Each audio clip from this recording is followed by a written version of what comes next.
Bueno, quiero darle la bienvenida a Manuel Marcé, Juan Carlos Cremata Malberti y Jorge Molina, quien está aquí en modalidad semipresencial en esta mesa virtual, Cine Cubano de los 90, Nihilismo y Desencanto, agradecerle a José Luis Aparicio por incluirla dentro de esta especie de mega evento sobre cine cubano que está ocurriendo en la Documenta Caser. Mi nombre es Antonio Enrique González Rojas, Tony, para los que me conocen. Soy crítico de cine y para mí es muy interesante estar dialogando con tres de los principales creadores que comenzaron a cambiar la faz de ese cine cubano a inicios de los 90. Yo siempre he señalado que el cine en Cuba tiene coyunturas que siempre coinciden con finales y principios de décadas, ¿no? Y entonces en esta década de los 90, con obras como Anoman McLaren, como Oscuros Rinocerontes de la Moda, como Molina es Culpa, para mencionar, digamos, las tres más icónicas, aunque sucedieron muchas más después, se produce una especie de sedición desde el lenguaje, que es básicamente para mí la forma de disidencia mucho más importante que puede existir en las artes en sentido general. Sí, la manera de cambiar desde el lenguaje, formas de mirar, formas de acercarse a la realidad, formas de representar la realidad, distanciándose en el caso del cine cubano, a partir incluso de películas previas muy cercanas también como papeles secundarios, de una manera de ver el cine, de hacerse el cine de las últimas 2 décadas, ¿no? Un cine de los 70 y los 80 que estaba pegado a lo que Raidel Araoz ha calificado como una especie de ilusión de realismo, un cine que frisaba esta condición más de exposición, de coqueteo, en gran medida, digamos, de hipócrita con la realidad, y que un poco negaba todos estos universos ricos que podían tener los cineastas en su interior, ¿no? Y a la vez, aunque voy a decir una palabra un poco maldita, establecía una especie de continuidad con ese cine que se hacía en los 60, ese cine sobre todo de Nicolás Guillén Landrián, que marca, incluso de Santiago Álvarez, ¿por qué no?, que marcaban también un disenso desde el lenguaje, desde las formas de representar y de hacer. Y de repente, y por ende yo creo que el cine de ustedes era un cine extremadamente político. No político panfletario, no político de cartel, no político a lo Oliver Stone o Costa Gabra, sino un cine extremadamente visceralmente político, ¿no? Estos desafíos totales a las formas que estaban ocurriendo en aquel momento. Entonces, quería un poco lanzarles esta retórica como provocación y nada, que ustedes comenzar un poco a conversar sobre los Oscuros Rinocerontes, que creo que todavía están muy a la moda.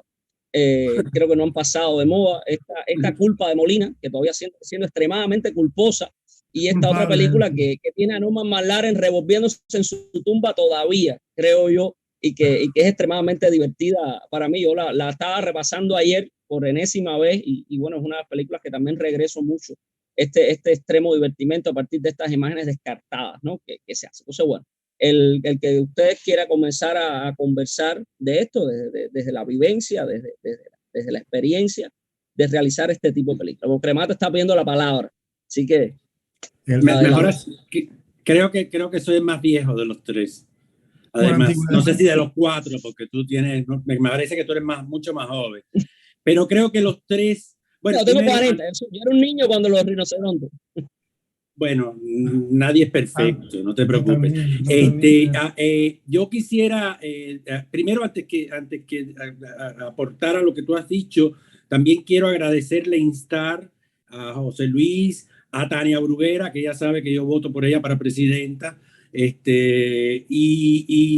pero quisiera también referirme a algo que nos marca a nosotros tres y que marca esa etapa de la que tú estás hablando, que es la creación de la Escuela Internacional de Cine, de la cual los tres somos graduados. Yo soy graduado de la primera generación, Marcel es creo que de la tercera.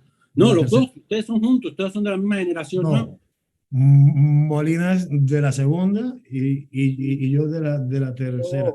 No, Molina es de la tercera, tú eres de la cuarta. Yo eres cuarta, Marcel. La segunda, sí, es que la tercera no existió realmente, porque la segunda... La primera y la segunda hubo un paro de un año y después existió la tercera, que era la tuya. La mía, que era la de Molina, ¿no? ¿O la tuya? La cuarta, la de Marcel, sí. La de Marcel, y que es la que estaba Arturo Soto, ¿no? No, Arturo es de... No, la de Arturo es la mía, Marcel es la que viene después. Ustedes son de cuarta. Yo le digo a ustedes que son de cuarta. Tercera y cuarta. Primera, tercera y cuarta. Pero eso nos marcó mucho a todos. O sea, yo creo que la Escuela Internacional de Cine, si bien no voy a hablar de lo que se ha convertido en este momento la Escuela Internacional de Cine, que no es internacional, que ya sabemos que es una entidad más del Ministerio de Cultura y que perdió todo lo que tenía. O sea, la escuela se constituyó como un oasis en el medio de una realidad de la que veníamos todos y que los tres que éramos cubanos, quizás nos cuestionábamos, pero no tanto. O sea, nosotros nacimos adoctrinados y diciendo también, oyendo, seremos como el Che, etcétera, etcétera. La escuela significó para mí un laberinto, un laboratorio y una. Yo recuerdo que en mi primer año en la escuela yo lloraba mucho porque yo decía, yo estoy descubriendo una realidad en la que vivía que no es la realidad en la que yo pensaba que yo vivía. Y eso me lo daba la visión que me daban mis compañeros de curso, ¿no? Todos eran, sobre todo las dos primeras generaciones, fueron generaciones que no tuvieron límite de edad. Entonces, el conglomerado de gente y de ideas y internacionalmente que llegó allí fue muy grande. Entonces, eso explotó. Yo creo que eso incluso explotó para la calle, porque la escuela de cine en ese momento era como la niña linda de Fidel. O sea, y nosotros podíamos hacer lo que entrábamos al cine si nos daba íbamos a La Habana cada vez que nos daba la gana, filmamos en la calle, o sea, empezó bueno, no en balde García Márquez dijo que San Antonio era la ciudad, todavía creo que tiene el récord de ser la ciudad más filmada en el mundo, porque todo el tiempo y toda esa mezcla de cultura, de opiniones, de gente que empezaron a aparecer en la escuela los grafitis por primera vez y todo el mundo, y bueno, aquello fue un escándalo, las discusiones sexuales, las discusiones de drogas, todo empezó a aparecer un país que nosotros no conocíamos, que yo por lo menos no conocía, y además la posibilidad de trabajar en lo que nos apasionaba a los tres, el cine, y eso nos volcó, que querrámoslo o no. Por eso yo creo que la coincidencia de ver a Marcel haciendo a Norman McLaren y yo haciendo lo mismo, dedicándose a Norman McLaren, porque además mi coincidencia fue que la Embajada de Canadá donó a la Escuela de Cine toda la obra de Norman McLaren en 16 milímetros. Y yo me aproveché y le dije a la escuela de cine, bueno, esa obra no se puede poner mucho en proyección, es mejor pasarla a video, hay que editarla y hay que pegarla. Y yo me dediqué a ver toda la obra de McLaren en mi mano. Y ahí empecé a volar, o sea, y bueno, estaba Dalton haciendo cosas. Había, yo creo que no solamente en la escuela de cine, fuera de la escuela de cine, había una voluntad, en el ICAI también, había una voluntad inspiradora, buscadora, investigadora, no sé. No, tú sabes que yo hablo mucho y si no me cortas, deja que los otros hablen, mira, porque...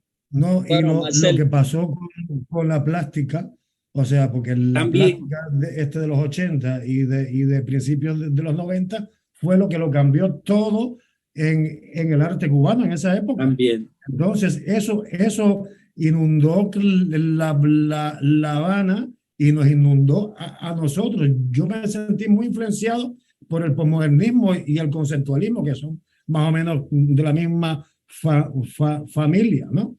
Y eso fue, en mi opinión, determinante para el cambio de mentalidad, de cómo representar la vida de una manera distinta. También era Más, otro mundo, o sea, era el mundo de la perestroika que vino, que Cuba pareció abrirse un poco más, ya sabemos que ha ido en retroceso, parecía que se abría, sí, pero no había como una parecía. voluntad de cambio. Yo recuerdo Existía a Marco Antonio ese Abad, a la fervor. gente del ICAI robando o quedándose con latas de retazos de no filmar para utilizar ese cine en 35 y filmar sus proyectos. Había mucha gente moviéndose. Y Sí. estuvo también el papel de las muestras de cine joven. Eso fue importantísimo. Que Sí. eso lo crearon Ricardo Acosta, Ricardo Vega, pues todos aquellos del principio. Patricio Gut estuvo también Patricio Wu, ahí. Había así, todos aquellos. o sea, yo recuerdo porque creo que la primera muestra fue donde gana Oscuro Rinoceronte, no sé si la primera o la segunda, yo creo que sí, Creo que ya que para existía, mí ya existía. fue un shock porque Ya Oscuro existía. Rinoceronte no era mi tesis de graduación, era un experimento virtual, visual, perdón, un experimento visual, pero también la posibilidad de decir muchas cosas que yo tenía en la cabeza y que oía y recuerdo que ahí fue donde me empezaron a catalogar de rarito, de disidente, no sabemos lo que dice, qué es En el lo que... Barrizales. sí, a ver, indiscutiblemente pudiéramos incluso decirle en el mejor sentido de la palabra que era una especie de cine catártico, era un cine extrovertido, incluso el de los tres, aunque en el caso de Molina entraban en juego otro tipo de demonios, de cinefilia, de referente, pero también en los tres que están hablando más larga, es decir, hay un momento de apertura del mundo en medio de esta crisis de paradigma y que además, por supuesto, sobrevienen cambios tecnológicos que comienzan a romper lo monocorde que estaba ocurriendo en el cine. También yo releyéndome antes de ayer el texto de Marcel sobre Alfredo de Vara en Rialta, él hablaba de Julio García Espinosa, ¿no? Y lo considera el mejor momento del... Sí, yo disfruté mucho ese texto. Del cine Desde cubano, Cremata también.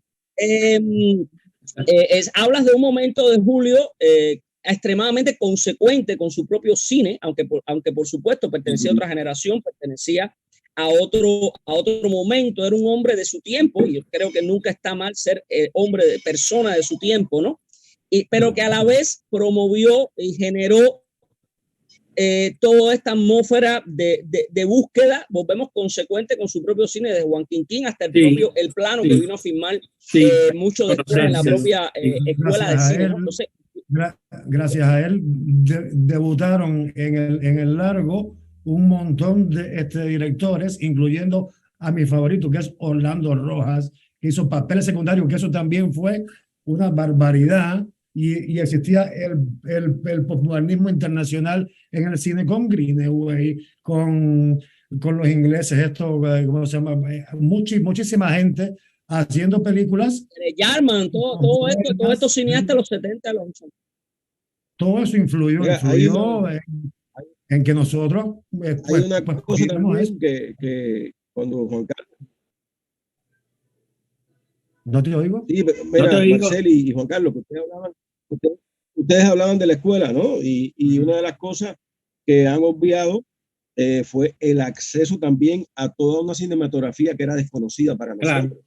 Y que nos abrió la puerta, porque aunque sí, eso vino con la escuela también. Cuba, que es verdad que y todos éramos cinéfilos, de momento conocer a gente como Derek Jarman, o conocer a gente, ver todo el cine de Bertolucci que no habíamos visto, o ver montones de gente que ni soñábamos a veces que pudiéramos y practicarlo y hacerlo incluso con gente menos conocida, pero gente que, por ejemplo, a mí me marcó mucho César Charlone en la escuela de cine, como director de foto, gente menos conocida que Coppola y toda esa gente que venía, todos influyeron, gente que venía también, como tú dices, a través de la videoteca, de todo lo que hacía Edgar Soberón, y todo el cine porque en la escuela de cine se comía cine, se bebía cine, se templaba cine, se hacía todo. ¿Cómo no? Se templaba mucho cine. Y la cantidad de profesores, gente de todos lados del mundo que de alguna forma dejaron huellas en nosotros. O sea, unos más, otros menos, por todo, porque eso de sentarte en un pasillo a conversar con Aronovich o a conversar con ¿cómo se llama el viejo maravilloso aquel brasileño? El que era profesor junto con Charlone, el viejito que murió en Venecia, ¿cómo se llamaba? Que era un fotógrafo clásico que murió en Venecia, de hecho. Murió en Venecia. ¿Cómo se llamaba? Juan Carlos, que era profesor de tu generación, Medero, José Medero, ¿te acuerdas? Sí, claro, Medeiros. Claro, el brasileño. Sí, exacto, sí. Y que era que no fue profesor mío, por eso no lo recordaba. Y después director de fotografía de montones de películas clásicas del cinema nuevo, por ejemplo. Esa gente influenciaban a uno.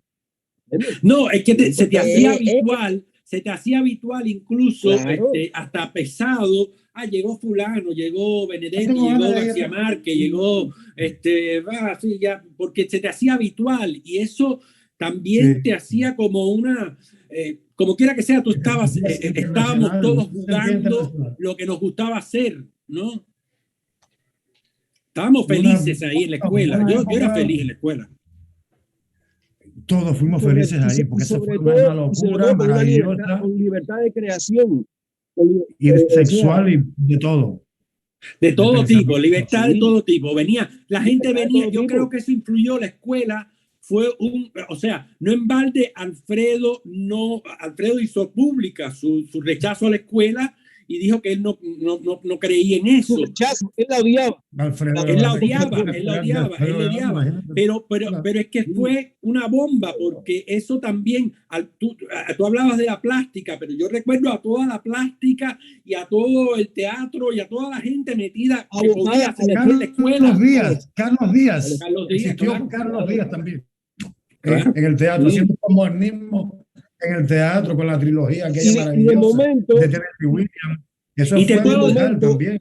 El audiovisual cubano, de momento, el audiovisual más importante fue el que se produjo en la escuela de cine. O sea, la escuela se convirtió en la productora más importante del audiovisual diferente, crítico, duro, en todos los sentidos, en cuanto a contenido, en cuanto a forma.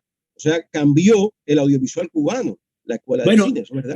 Ahorita tú mencionabas a Medeiros y y hay que reconocer que el más loco de todos era Fernando Birri. O sea, yo realmente, claro, por supuesto, después de haber oído a Fernando Birri decir no es ni una cosa ni la otra, en la primera discusión que existió en la Escuela Internacional de Cine fue sobre qué era y si era posible o no un ménage à trois. Imagínate. La respuesta de Birri fue no es ni una cosa ni la otra, sino todo lo contrario. Y todo el mundo dijo, aquí ya sabemos a qué atenernos. Porque Birri fue una persona que marcó el espíritu de la escuela. Sí. A partir de Birri, yo creo que Birri fue el que más, no sé, yo tengo la ocasión de no solamente haber sido, después existieron muchos directores importantes, tú hablabas de García Espinosa, que curiosamente, yo estoy de acuerdo con lo que dice Marcel, y para mi generación no representó eso, porque Julio García Espinosa, cuando nosotros empezamos, o sea, yo reconozco que Julio es todo lo que dice Marcel, pero cuando nosotros terminamos la escuela, Julio empezaba en el ICAI, y lo primero que Julio nos dijo fue que no nos quería en el ICAI. Y nosotros tuvimos que, la generación nuestra, ninguno... Pero estaba genial, no sé por qué ustedes querían ser del ICAI. No sé yo me tuve que ir del país. Estaba genial, no sé. Molina, yo me tuve que ir 2 años a Europa y desaparecer y empezar a dar vueltas porque en Cuba nos habían destinado a la televisión, y cuando llegamos a la televisión, el director de televisión en ese momento, que no me acuerdo quién era, porque por ahí cambian, tú sabes que los dirigentes cambian como los tomates, si es que hay tomate, y el director de televisión nos dijo que nosotros no podíamos hacer ni exteriores porque no había gasolina, ni interiores, ya venía el periodo especial, venía casi el periodo especial. ¿Qué íbamos a hacer? Y que él nos dijo, van a ganar su salario por no hacer nada. Y yo dije, no, yo no estudié a la escuela de cine para esto.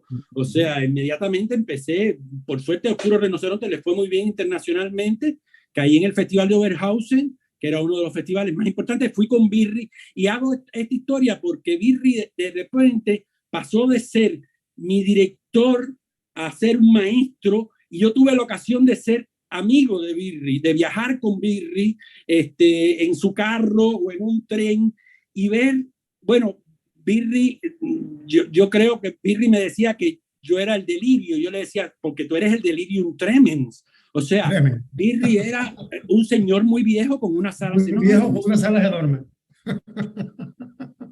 Y eso hay que reconocérselo a Birri y a todos los que pasaron por la escuela de cine, que famosos o no, porque vuelvo y te repito, uno dice, no, yo estudié con Coppola, con Lucas, sí, pero yo estudié con César Charlone, con Nerio Barbieri, con gente, claro, con gente que hacía el cine. Bueno, yo me acuerdo de una frase de Rubín Giacome que decía, están los que ven el cine y los que hacen cine.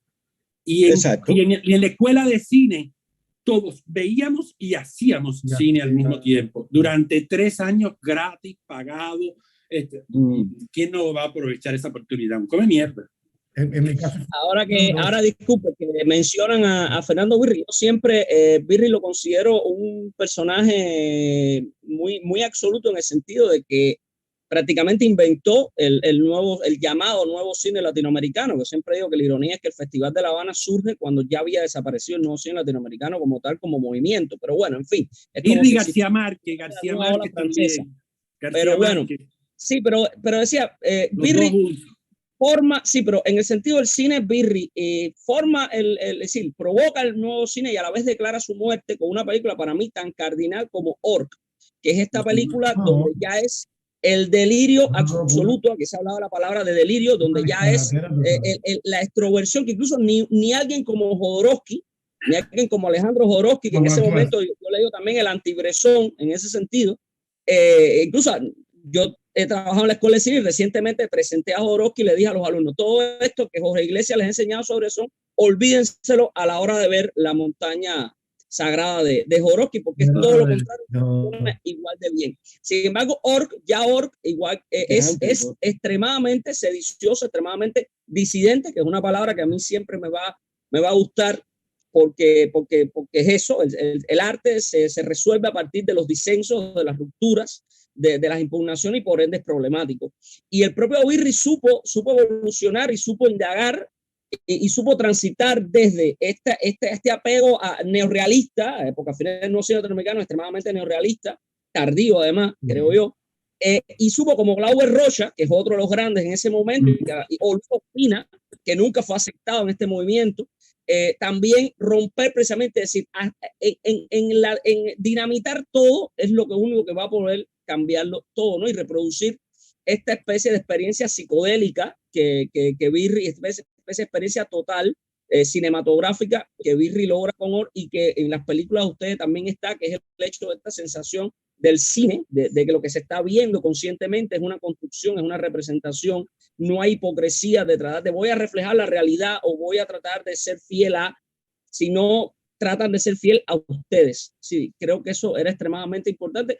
Es algo que parece muy obvio, nos parece muy obvio, pero para otros tantos no lo es, porque todavía hay por ahí gente hablando de que el cine ojo y las teorías de Sigabertov y estas otras cosas, ¿no?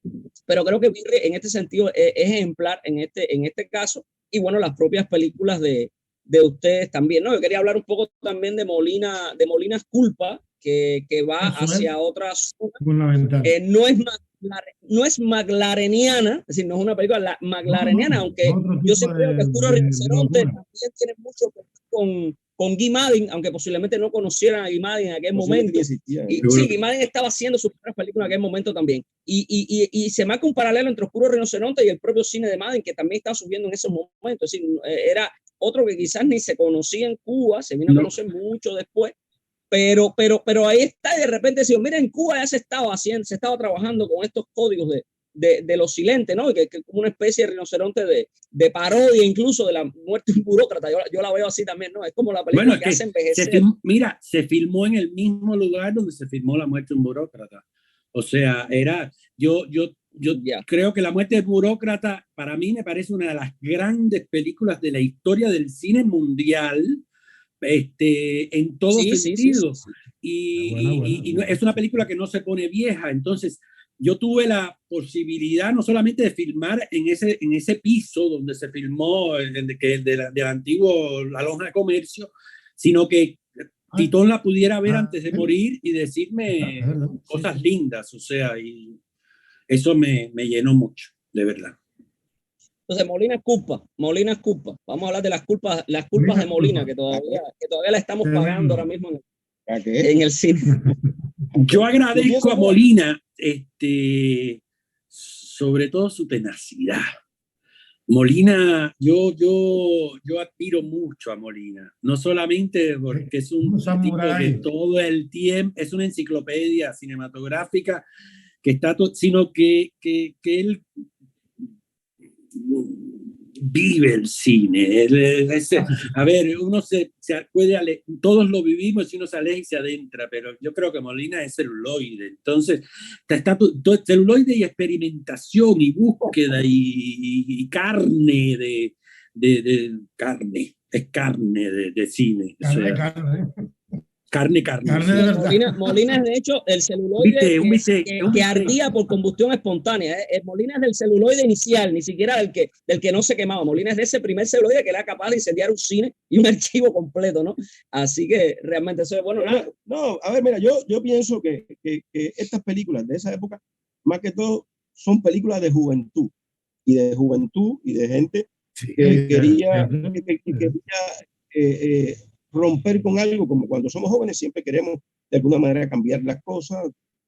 Pero yo creo que la juventud se lleva en el alma, porque ahorita estábamos hablando de Birri, y Birri no dejó de ser joven, ¿entiendes? Y de romper. Entonces, sí, éramos osados, y tú todavía. En ese caso, tú nunca te has puesto viejo. Tú no estás viejo. Molina, tú sigues rompiendo moldes y haciendo cosas y desatando polémicas y hasta como... Yo sigo creyéndome que tengo 18. Yo sigo creyéndome que tengo 18. Pero bueno, sigo creyéndomelo, pero el cuerpo a veces te dice, no tienes 18. Y la mente te dice, no tienes 18. Pero mejor la mente tiene 60 y es mejor. Sabe analizar mejor ahora. No, porque tienes experiencia, claro, por supuesto. No, sobre todo porque decides y dices, esto es lo que me gusta y se acabó, no tengo que darle respuesta a nadie, ni tengo que gustarle a nadie, ni tengo que... ¡Chao! Exacto. No contar con nadie para nada, para hacer algo. Eso está genial. O sea, tiene su ¿cómo se llama? Para hacer cine es muy complicado eso, sí. Bueno, ya la tecnología está haciendo posible eso.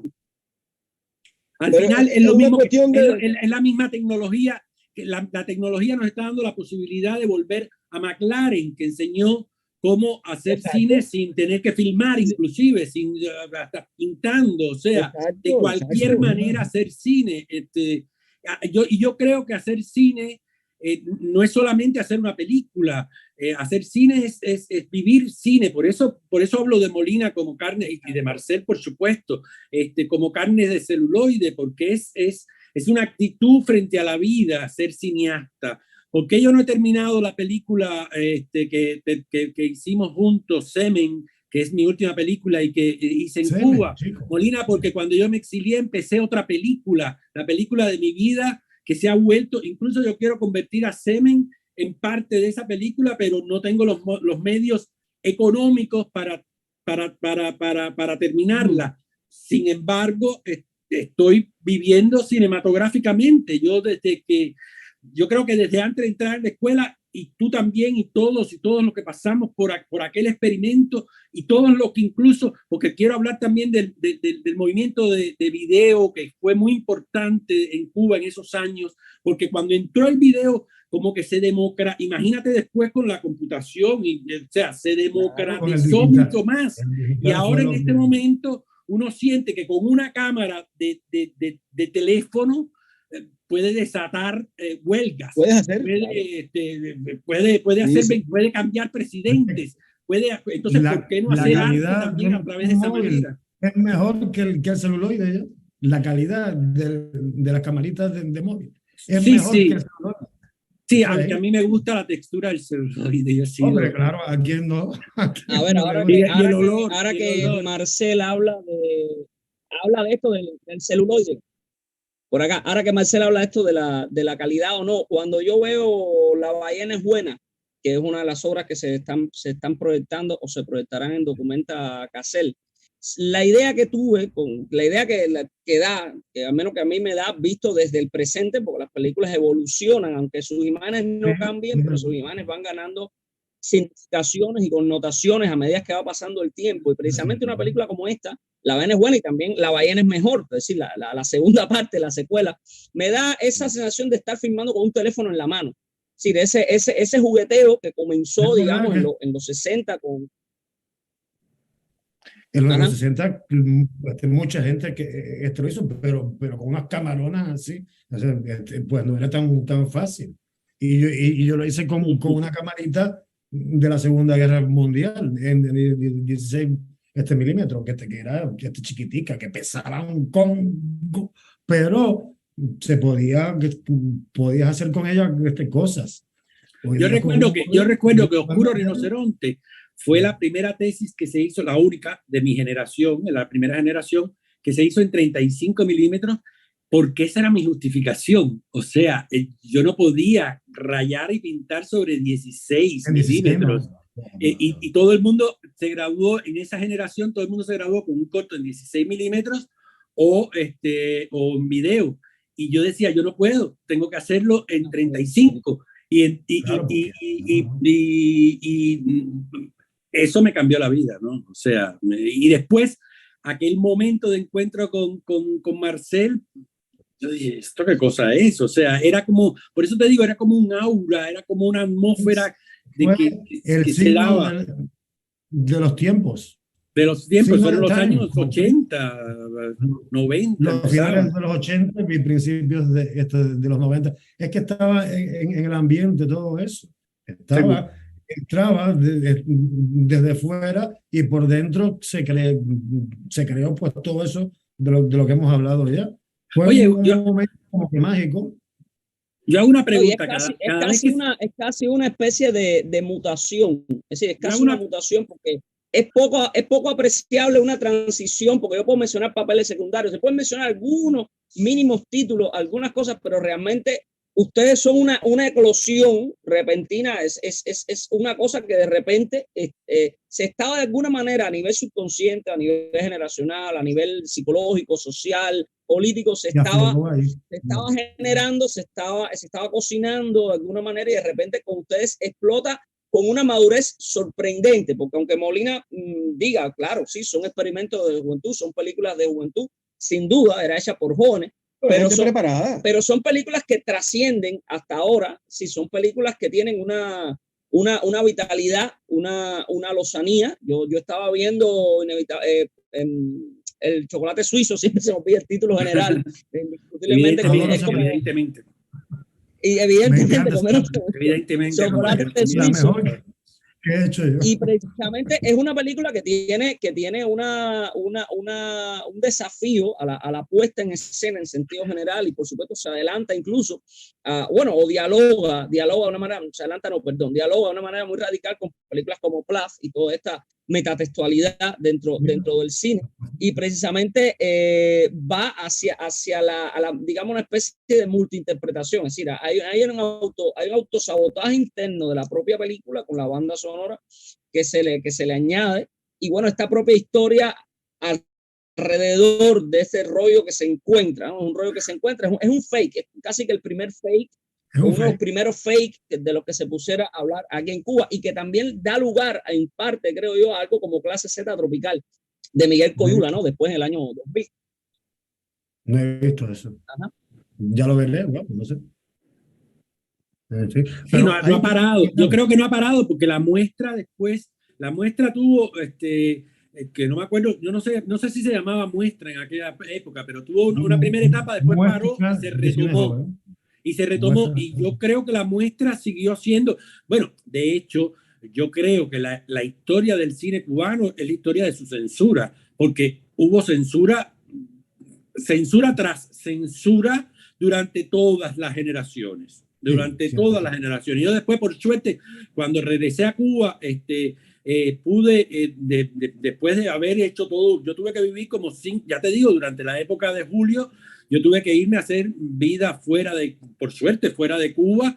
Y cuando regresé a Cuba, después de como 5 años, que hice la época del encanto y fin de siglo, que creo que está también ahí, yo lo hago como un ejercicio independiente y afuera de todo. O sea, es algo que me encarga la Embajada de España para hacer algo sobre el espacio y el tiempo, y yo hice lo que me dio la gana, y después me maravilló ver la respuesta que daba la gente a la época en Encanto y Fin de Siglo. Pero yo tuve que, y empecé a luchar por mi primer largometraje y por entrar en el ICAI y poder hacer cine cubano. Que no fue cosa fácil, porque ya te digo, nosotros, por lo menos la primera generación, como fue una generación y la segunda también, fue una generación de ruptura, de que empezaron a chocar incluso con el estamento oficial. De hecho, yo, después de Oscuro Rinoceronte, me cataloga, es la primera vez que yo siento que había gente que me quería saludar, y había gente que yo tenía problemas ideológicos. Qué bueno. Y eso cambió como toda mi visión, y creo que la visión de todos nosotros. O sea, la escuela, vuelvo y repito, la escuela y el momento histórico que estábamos viviendo, que era totalmente parecía de apertura en el resto del mundo, nos hizo a nosotros también embullarnos, pero creo que eso no ha parado. Que estábamos en esa rueda, creo que eso no ha parado, porque la muestra de cine joven, yo seguí muy vinculado tratando de ver, y creo que Molina no ha parado de estarlo haciendo. Hasta después quise estrenar un largometraje en la muestra, y lo hice, y trataba de vincularme a la gente joven, porque después, con la creación de LISA y con la democratización del uso de la imagen, ya vinieron, no han descansado las propuestas, y hay mucha gente joven diciendo cosas. O sea, estoy hablando de toda la generación que vino después, Carlitos Quintela, Jimmy, toda esa gente que está haciendo actualmente.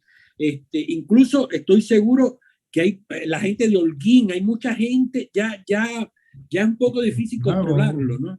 Ya uno se pregunta incluso, por supuesto que yo no me arrepiento para nada de nada, y mucho menos de haber estudiado cine, pero uno estudió cine y estudió todas esas cosas, y ahora cualquiera con un teléfono hace un hit o hace una... Lo importante es adaptarse también puede hacer que decir. Que sea bueno. ¿Sí? No que un mono puede filmar también, no, pero no quiere decir que sea bueno. No, claro que no. Todo el mundo puede filmar, pero se hace mucha mierda también, ¿ok? Yo creo que la escuela creó como un ejército quiero pensar, a mí no me gusta la palabra ejército, pero bueno, creó como una banda de forajidos, de gente que que venía de todos lados y que fue hacia todos lados, llevando yo me siento tan hermano de Molina como de Marcel, como de muchos amigos de otros países que incluso con generaciones de gente de la escuela de cine que no conozco. Basta que me diga que es graduado de la Escuela de Cine de San Antonio, incluso actual, que no me gusta en qué ha devenido ese proyecto, pero me hace algo, una hermandad, el saber que nacen, no sé, que ahí nací yo, que eso fue porque yo creo que yo nací por segunda vez en la Escuela de Cine. Yo quería comentar que nuestra generación tuvo como dos etapas, y por lo menos Molina y yo somos de la segunda etapa, porque existieron antes Ricardo Vega, Kiki Álvarez, que hizo los rituales que no me acuerdo el nombre. Marco Antonio Abad. Existió antes Marco Antonio Abad. Existía que estos tenían otra onda, era como el simbolismo, era otra cosa, que fueron los primeros que rompieron con el cine cubano que se estaba haciendo. Estaban los nombres de casi todos. Esa gente estaba vinculada al ICAI. De alguna manera estaba José Luis Sánchez, que también era organizador de la muestra, estaba una serie de gente que se había ubicado dentro del ICAI por X razones, hacía cualquier cosa y regalado también aprovechaba. Regalado. Con Noticia, que yo considero que es uno de los clásicos más conocidos. Patricio Gut, yo creo que Patricio Gut, cuando Patricio Gut aplicó en mi generación y no entró en la escuela de cine, y a mí me pareció una gran injusticia, si bien hubiera perdido mi puesto. Pero Patricio Gut hacía mucho cine en Cojímar, por su cuenta, claro, como realizador y además apoyó mucho durante todo el tiempo. Yo recuerdo mucho a Patricio metido en toda esa historia. Y a Tania Ceballos. También. Yo me tomé a Patricio en la calle. Salúdalo de mi parte. Quería subrayar que cuando llegamos nosotros, los más jóvenes, ya ellos habían abierto el camino y habían creado la muestra de cine joven. O sea que, al menos en mi caso... Esa muestra se llama muestra del HS, o algo de eso. Se llama muestra del HS. A mí también me maravilla y admiro muchísimo la posición de Marcel y de Molina, que vienen del interior del país. O sea, no es como yo era en La Habana, estaba más trabajo, ¿no? Yo viví en La Habana ya, pero bueno, es cierto que yo soy un guajiro de Bayamo, que yo llegué a La Habana con la raya al medio. Y yo decía, oye, compay, y cosas así. Yo era un guajirito. Pero enseguida me convertí en un hippie. Sí, llevabas en el alma la vaina. Llevaba en mi alma la vaina. Efectivamente. Claro. También a mí me cambió mucho, la escuela de diseño, porque ese era un centro donde se reunía el swing de La Habana. Lo siguió siendo después hasta que creo que ahora desapareció. Desgraciadamente creo que lo han eliminado. No, desapareció el edificio. El edificio está en mal estado. El edificio está ruinoso y están de nómadas. Sí, pero igual. Declarado inhabitable y entonces están de nómadas en otros lugares. Sí, pero también hay un control todavía, porque creo que de ahí echaron a Omar Ruiz Ortiola, o sea, y hay una cosa rara, pero si bien todavía sigue habiendo mucho joven que es que en Cuba tú das una patada y sale un artista. Esa es la suerte, eso es lo que compensa la cantidad de hijoputas, ¿no? Claro. A ver, hay una cosa, ¿no? Cuando Cremata dice Molina y Marcel venían del interior del país, ¿no? Tampoco es que La Habana sea el exterior, ¿no? La Habana, yo siempre digo que es otra, es otra provincia. ¿No? Más el interior. No, te tomo esto, ¿no? Lo que pasa que es triste, es duro, ¿no? Yo le llamo un poco el síndrome de la línea norte a partir de todos estos documentales como el tren de la línea norte, como Model Town, etcétera, que demuestran un país que se estaba multiplicando sus centros de tensión política, social, económica, y de repente fueron eliminados prácticamente de tajo, ¿no? Y hacia una concentración extrema en la capital, ¿no? Y desgraciadamente, tanto desde la época de ustedes, que eran jóvenes, hasta ahora, si no estás en La Habana, prácticamente no puede ser cine. Es decir, hay movimientos de resistencia como en Nuevita, con Hieroscopia, con el MAN, el movimiento de Nuevita, que realmente ya acumulan prácticamente 10 años. Más de 200 películas, si podemos verlas, por supuesto, cortometrajes, pero películas al fin. A mí no me gusta decirle películas a los largos, son películas. Todas son películas. Y tienen un momento de resistencia, no, tampoco me gusta decirle comunitario, porque también creo que es una perspectiva colonial demasiado condescendiente en ese sentido. También en Santiago llegaron a ver cineastas, o hay cineastas como Carlos Melián o Emmanuel Martín, que incluso en algún momento dijeron, vamos a hacer cine desde Santiago. Y Carlos Melián es como un gran renuente, un genial renuente, ahora mismo es uno de los mejores guionistas que yo creo que existan en Cuba, que tampoco se quiere ir de Cuba y tampoco se quiere ir de Santiago. Entonces se crean son unos seres casi tónicos, subterráneos prácticamente, pero que están resistiendo y negando esta inevitabilidad de que hay que venir de Palma Soriano o de Santiago para La Habana, para esa escuela de cine, que aunque estaba en San Antonio de los Baños, estaba un poquito en el campo, era más habanera que cualquier otro lado, ¿no? Y creo que desgraciadamente es un fenómeno que se sigue, ¿sí? Este habanacentrismo, que a la vez el icaicentrismo, otros tantos fenómenos, sigue afectando en gran medida la realización del cine, a pesar de los teléfonos, a pesar de la democratización de la tecnología, a pesar de todo, ¿no? A pesar de todo, hay una conciencia muy asumida, es decir, es algo que está un reflejo condicionado en los cubanos, ¿no? De que hay que ir para La Habana para hacer cine, solo ahí se te va a permitir el cine es una cosa capitalina, es que es así. Mira, yo vivo en Valencia y no me puede ir peor porque yo tengo que estar en Madrid, que ese es mi sitio, porque no estoy haciendo ni cojones, ¿entiendes? Hay que estar en las capitales para poder hacer cine. Eso es así en el mundo entero. Y bueno, y Cuba, por supuesto que no es una excepción, aunque está bien que en las provincias aparezcan focos, ¿no? Pero ya sabemos que eso es minoritario y no llega a mucho, ¿entiendes? Y tiene un tope. Es así, es inevitable. O sea, en Miami tú estás bastante jodido, cremata, ¿no? Porque... No, aquí hay que pensar en otra cosa, ¿no? Hacer cine no es una necesidad, es un lujo. Entonces... Claro, o estás en Los Ángeles o en Nueva York, porque si no, ¿dónde vas a hacer cine? En Miami, ¿no?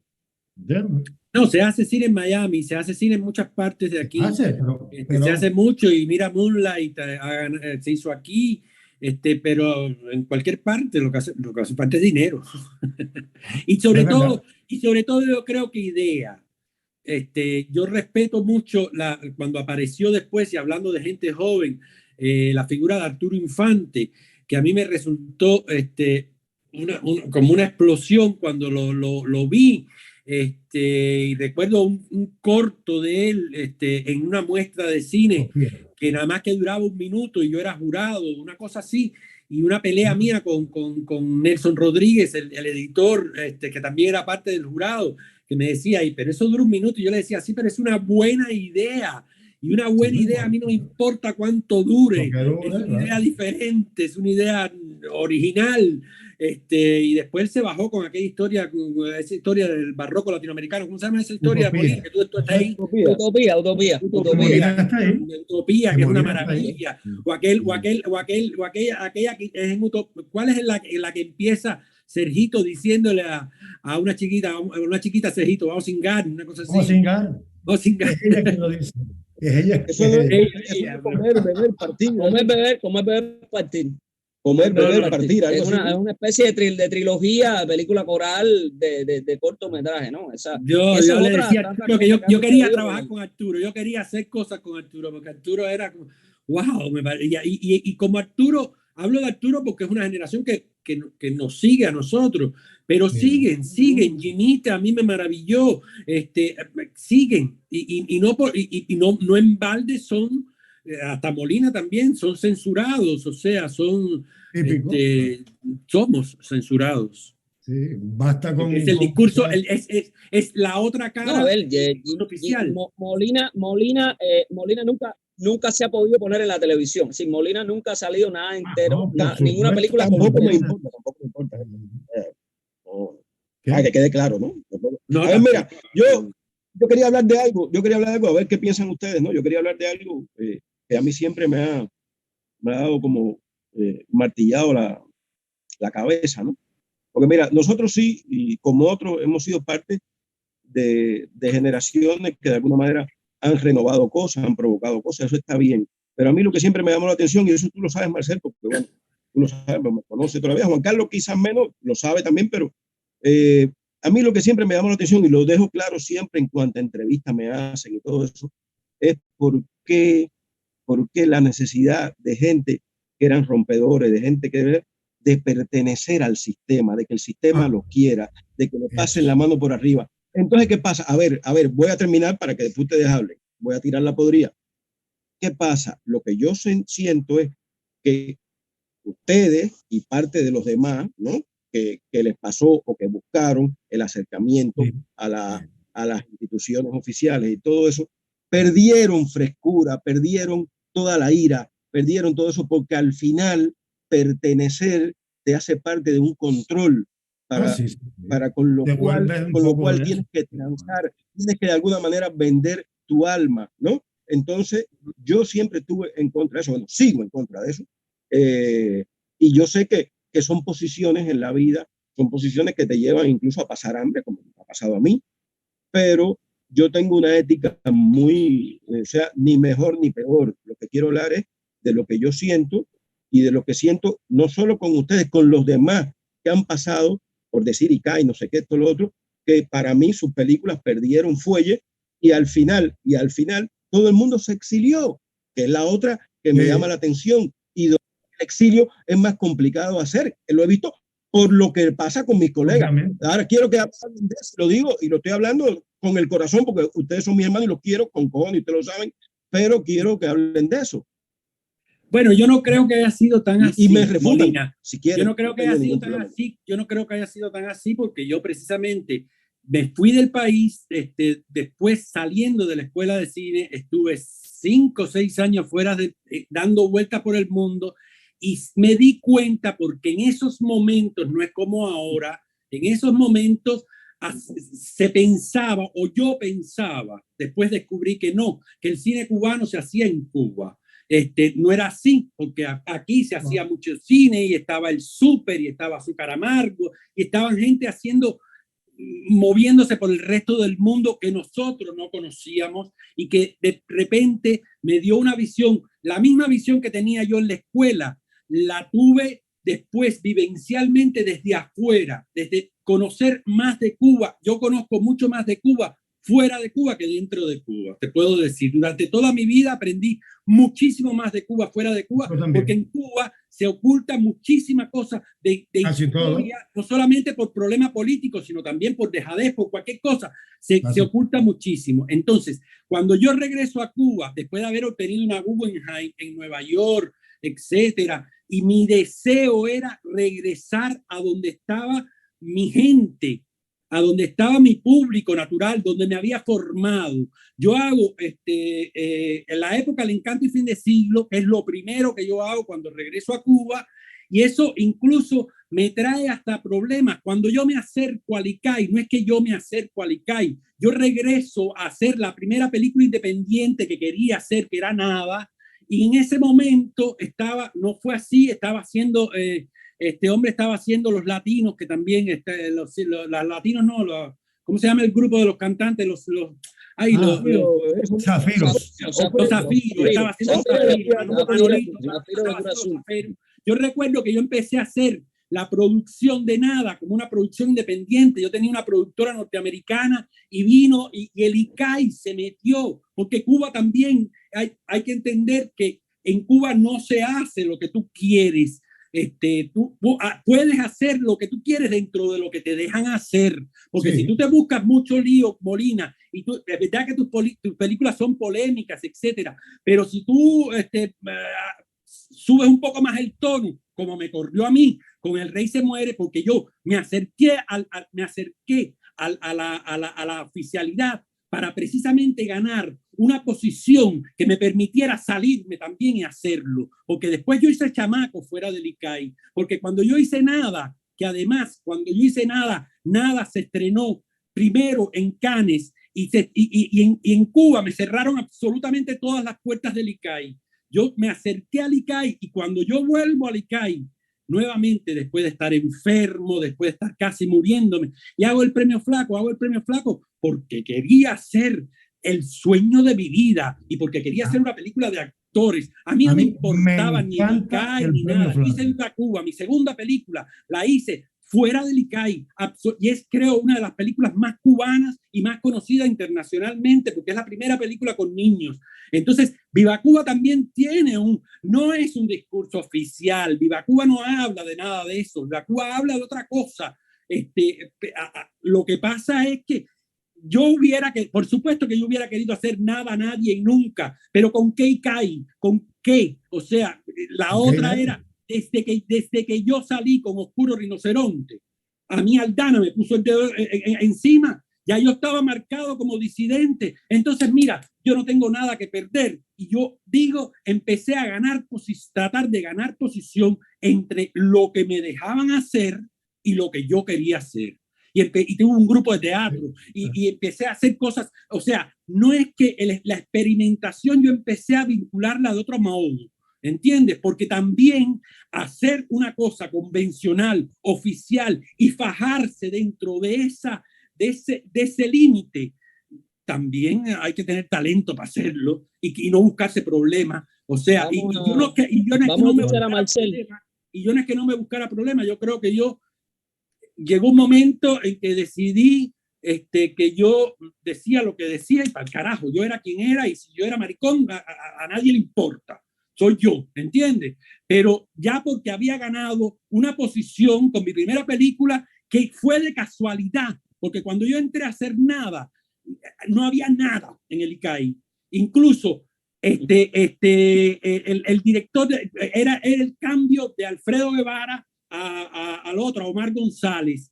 Y Alfredo Guevara acepta hacer Nada con una condición, que lo único que tengo que agradecerle a Alfredo Guevara es que me haya presentado al productor de Nada en un festival de cine, y eso también se lo tengo que agradecer, sobre todo, y hablo también de la importancia de los festivales de cine ahora, a Iván Giró, que es una persona que abrió las puertas a muchísima gente y ha ayudado a muchísima gente desde su posición, no como presidente, sino como vicepresidente. Pero Alfredo Guevara, que no estaba para nada de acuerdo con nada, ni Camilo Vives, con quien después me di el gusto también de decir, ahora Camilo Vives me trabaja para mí. ¿Te das cuenta? O sea, también es otra historia. Ellos no permitieron eso. ¿Qué pasa? Que Quique Álvarez estaba haciendo miradas. Y no sé si ustedes, con todo el respeto del mundo, pero durante los años 90, que yo no viví en Cuba, yo no estaba en el periodo especial, creo que Quique y Arturo Soto eran nada más los dueños de la visión de Cuba, del cine de Cuba, eran los príncipes. Yo me fui a un festival en Viña del Mar, la primera vez que fui a Viña del Mar, Viña del Mar estaba dedicado a Cuba. Y iba una delegación con Deisy Granado, Pastor Vega, los adoro a los dos, con todo, Arturo Soto, Quique Álvarez, y yo iba outsider, yo iba en otra programación, yo siempre he estado como afuera. De hecho, cuando yo fui, que es el cuento que yo hice en el artículo, creo que tú leíste, cuando yo me encontré con Alfredo Guevara, yo me encuentro con Alfredo Guevara después de años afuera, y le dije, Alfredo, yo soy cineasta cubano, y lo primero que me dijo Alfredo es, ¿cómo que tú eres cineasta cubano? Como te vistes y cómo hablas. Y yo le dije, ¿y usted se ha visto cómo usted se viste y cómo usted habla? ¿Quién coño es cubano? ¿Cómo usted me va a decir a mí que yo no soy cubano? Yo nunca jamás me he preguntado si soy cubano o no, porque eso es como preguntarme si tengo sangre o no. Y Alfredo terminó diciéndome, mira, fuera de Cuba podrás hacer todo el cine que tú quieras. Más claro ni el agua. Cuando yo llegué a Cuba, yo me eché 2 años de pelea, que gracias a la embajada de España, que me hizo, me permitió hacer la época del encanto del cine siglo y volver a experimentar, porque ¿quién iba a experimentar en el ICAI? En el ICAI estaba siempre, bueno, yo pude hacer, imposible. Yo hubiese querido, mira, yo tenía, la última película que yo tenía era sobre las prisiones en Cuba, se llamaba Fe de Ratas, y terminé haciendo escenas por fuera, o sea, empecé a hacer lo que podía hacer. Por supuesto que me hubiese encantado hacer lo que mi cabeza volaba, pero también, vuelvo y te repito, jugar no, encontrar. A donde yo fue no a jugar con un discurso oficial, sino a encontrar un público. A encontrar un público. Tú tienes tu público muy establecido y Marcel tiene su público muy establecido. Yo buscaba más público, yo buscaba más gente para oírme decir cosas. Y eso nada más que lo podía hacer. A ver, no es el problema no es solamente hacer cine, es dónde lo muestras, es quién lo ve. ¿Entiendes? Y en Cuba tú podías hacer todo el cine que quisieras, pero lo veían 4 gatos. Y actualmente con la tecnología se puede divulgar mucho más. Entonces, no era entrar en el... Primera, también, y debo reconocer que también entrar en ese discurso oficial era entrar en el homenaje a Titón, a Solás, a Manuel Octavio Gómez, a un cine que yo adoré, que era el cine de los años 60, porque el cine de los años 60 tuvo la misma voluntad revolucionadora que teníamos nosotros.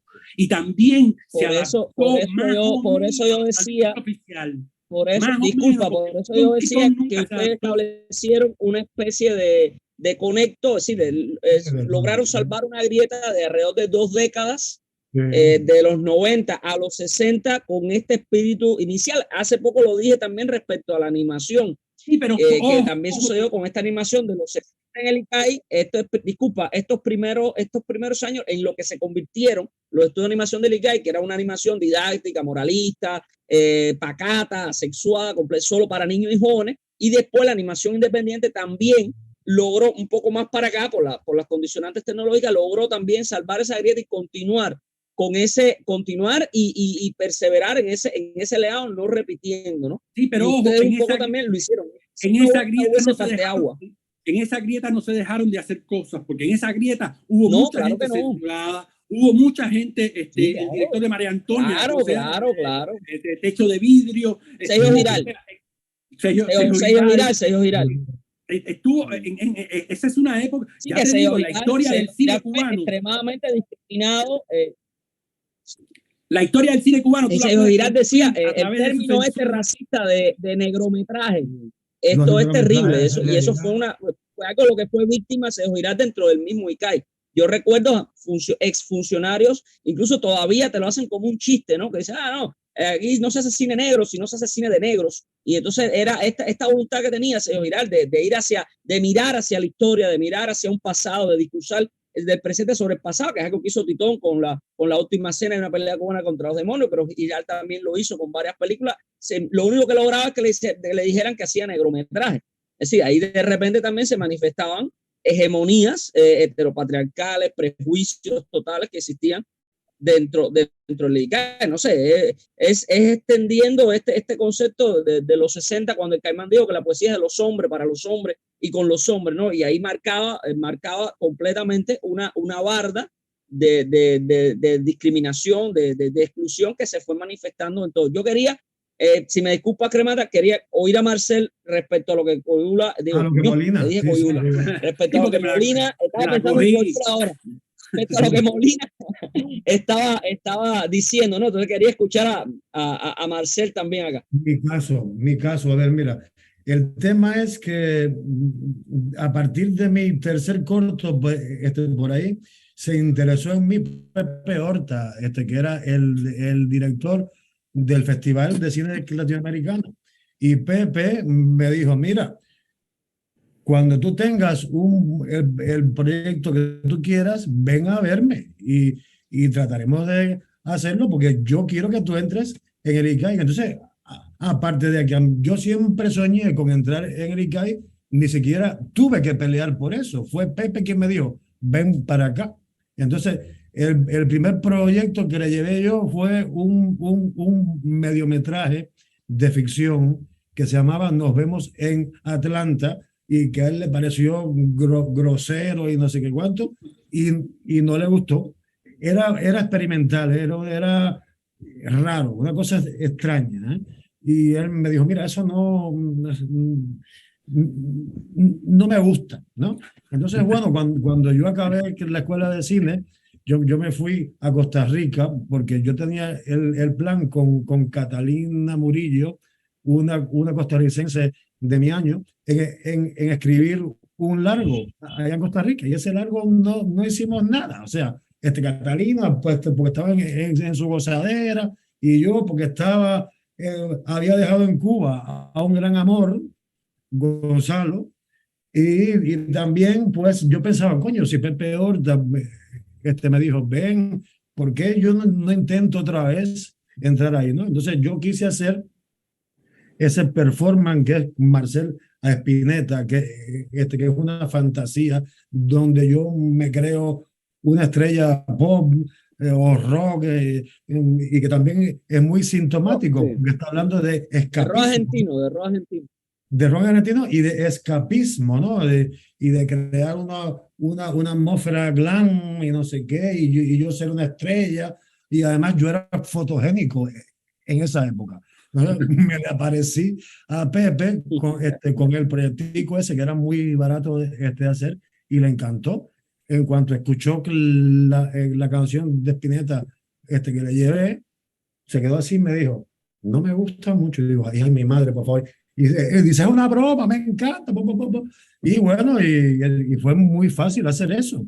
Pues porque Pepe me quería, ¿entiendes? Y así fue como casi que sin querer entré en el ICAI, que mi interés en el ICAI no era precisamente acercarme al poder, sino a la posibilidad de hacer cine en buenas condiciones, ¿entiendes? De producción. Y efectivamente, lo primero que hice ahí, que fue lo de Spinetta, está muy bien hecho, y con fotografía de Raúl Pérez Ureta. ¿Entiendes? O sea, yo fui una estrella glam fotografiado por Raúl Pérez Ureta, nada menos, ¿no? O sea, esa fue mi entrada. Y ya cuando estaba ahí, pues en el 7º piso, donde me querían todos, Iván, Anita, Toti, Pepe Horta, que Pepe Horta se fue para Miami, pero Iván se quedó con el festival, me quería también, y me pidió hacer esos 2 spots que yo hice ahí, ¿no? El primero y luego el segundo, que es el musical, aquel, que tú estuviste con un abanico y la superproducción. Bueno, la superproducción fantástica, aquella que yo con mi megáfono, aquello fue fantástico, ¿verdad? Y entonces, nada. Yo estaba de estrella en esa producción. ¿Ahí estaba qué? Yo estaba de estrella ahí. Una estrella yo era una de tus estrellas en esa producción. Con el pelito así. No, probablemente. En el spot. El spot. Amarillo. Probablemente ese spot de festival es el mejor musical que se ha hecho en el cine cubano. A jugar por el raquitismo hay en las incursiones de género que se puedan haber hecho en Cuba, ¿no? Pues si vemos un día en el solar o vemos Pataquín, de repente nos encontramos que este corto, porque yo lo considero más un corto que un spot, o incluso tiene un elemento de videoclip también fuerte. Es decir, es un material también interesante de analizar, incluso la propia ruptura que tiene, una de las pocas veces que se ha cometido la herejía de romper con la aldea, con el tema clásico del festival. Creo que eso después se hizo años después, cuando Sampling lo versionó y también ofendió a mucha gente, ¿no? En ese sentido. Y fue una de las pocas veces que se rompe con esto latinoamericano, que ya olía a tradición, que ya olía a una corrección, y de repente se hace toda esta expansión queer, de alguna manera le podemos decir, también podemos estar diciendo que unos primeros momentos que se hizo este tipo de cine, se logró colar este tipo de cine, de imágenes, la frivolidad, las imágenes que se filmaban en Cuba. La frivolidad y la ironía, porque en principio era una ironía, o sea, porque pero mira qué ciudad maravillosa y qué guapos esos jóvenes, era como una ironía de lo que era en realidad aquello, ¿no? Lo que pasa es que no se interpretó así, ¿eh? Ni Alfredo Guevara lo interpretó así, no, ni el resultado se interpretó así, sino que parecía más bien como que yo estaba dándole bombo no, se interpretó desde la corrección, se te felicitó. Claro. Se te felicitó reproducir la imagen que todos querían dar, ¿no? O sea, había un diálogo con las imágenes turísticas, es decir, era un trabajo extremadamente quiche, era un trabajo camp, pero por supuesto desde una postura extremadamente sardónica como un John Waters o como otro de estos realizadores. Lo que pasa que yo siempre he dicho, y creo que Cremata está de acuerdo conmigo, que la censura en Cuba siempre ha sido extremadamente torpe y explícita, ¿no? Es decir, cuando tú logras poner materiales un poco más complejos, por eso ahora cuando hablabas del tema de Spinetta, decía, claro, el tema Spinetta no le molestó a nadie porque nadie lo entendía, porque no decía nada claro, y la censura tiene una óptica propagandística, es decir, la censura en Cuba tiene un lente propagandístico, y cuando se dice propaganda se dice explicitez, ¿sí? O explicitud, es decir, tiene que ser algo extremadamente abierto, directo, ¿no? Ya cuando de repente uno logra, se va hacia códigos un poco más complejos. Por eso decía, el cine de ustedes quizás nadie consideró que fuera un cine político en ese momento. Sin embargo, para mí era mucho más político que Caramarga o que algunas de estas otras películas que directamente impugnaban, no sé, la figura de Fidel Castro, la figura del gobierno, y que al final, como yo siempre digo, era una especie de Granma reverso, ¿no? Es decir, y realmente yo apuesto más por esta otra subversión mucho más compleja y que al final cala hasta el presente, porque la propaganda también tiene una fecha de caducidad muy inmediata en ese sentido, ¿no? Entonces, Cremata. No, hay una segunda parte. Hay una segunda parte. Dime. No, te iba a decir algo rápido. Que yo siento, por ejemplo, que tú regresas a eso que yo admiro de ti, quiero mucho, con Semen. O sea, tú regresas crematorio también. Pero Semen, como tú concebiste Semen, que ahora. Pero Semen y crematorio no son productos oficiales. No. Semen, ¿me oyen? Sí. Semen y crematorio no son productos oficiales. Son productos. De tu regreso. Yo hablo de tu regreso a tu experimentalidad en lo que sí, eso que es lo que me gusta. Claro. Oficiales, ya olvídate de lo oficial, estamos hablando de otra cosa. Y en la oficialidad es imposible hacer esa experimentación, porque enseguida te paraban. Y por eso que yo no entiendo el acercamiento. Ahora, hay una segunda parte de la pregunta que no te la he contestado, y que es importante. Yo no me exilio, yo me tuve que exiliar. Yo seguí luchando, abriendo puertas. Incluso tú sabes que la filmación de Semen fue una filmación escondida, porque yo al mismo tiempo de hacer Semen estaba haciendo Crematorio 4. Ya tenía turbas de gente que venían a pararme la filmación en medio de la calle, algo que no había tenido cuando tenía Chamaco, porque casualmente cuando yo filmé Chamaco se estaba haciendo un congreso del UNIAC, se estaba hablando de la libertad de expresión, y yo dije, bueno, vamos a hacer Chamaco, a ver qué tal. Y después Chamaco creo que no se ha llegado a poner en televisión, se llegó a poner en Cienfuegos, y sin embargo fue la primera vez que en Granma se habló de corrupción policial y de homosexualismo, de turismo homosexual y de jineteros y todas esas cosas que lo habló el crítico oficial Rolando Pérez Betancourt. O sea, cuando yo me exilio es porque a mí me quitan en Cuba la posibilidad precisamente de expresarme, de hacer cine y teatro. Yo no sé vivir de otra manera.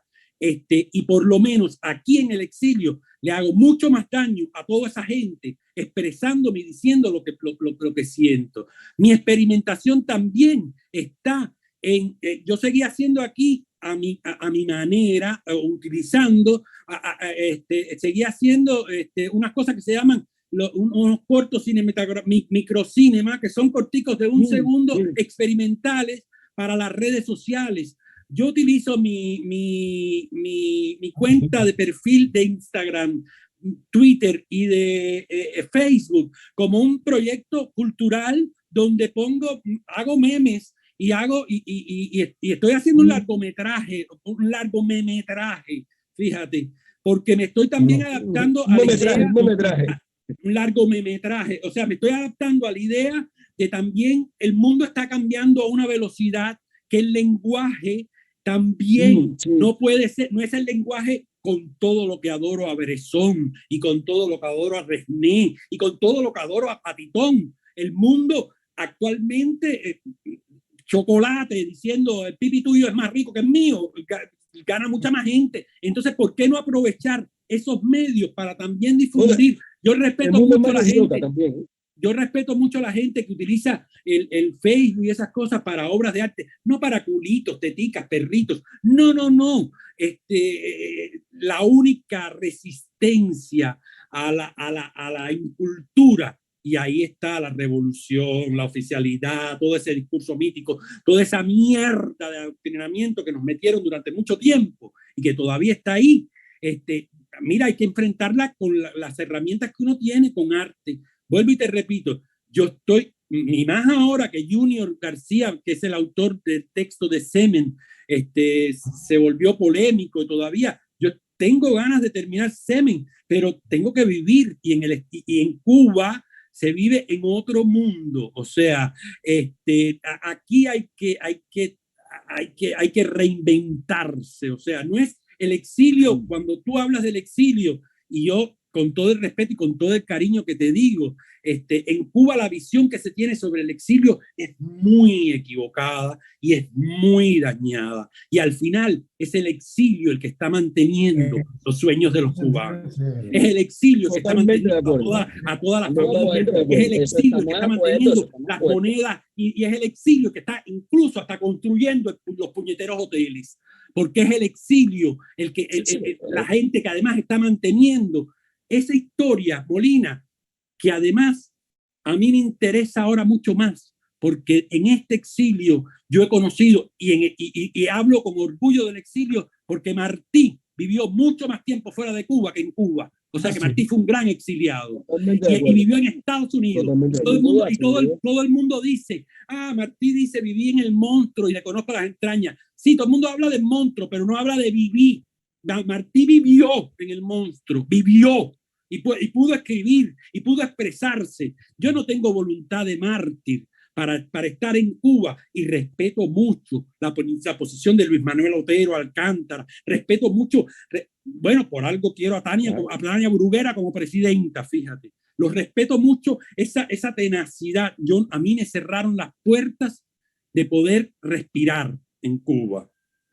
Y decidí lo que jamás pensé, porque yo viví en Estados Unidos muchas veces y jamás pensé exiliarme. Entonces el exilio también es una parte que tienes que tener en cuenta, que no es una comodidad, es también una parte de la historia oculta que a mí me interesa conocer. Y en este momento yo te puedo decir que Netflix está perdiendo la posibilidad de hacer un tremendo serial, porque cada cubano exiliado, con nada más responderte por qué se fue de Cuba, cómo le ha ido y qué significó, ya tienes un serial interminable, porque cada uno tiene una historia cinematográfica detrás. Mira todo lo que está pasando con la inmigración a través de...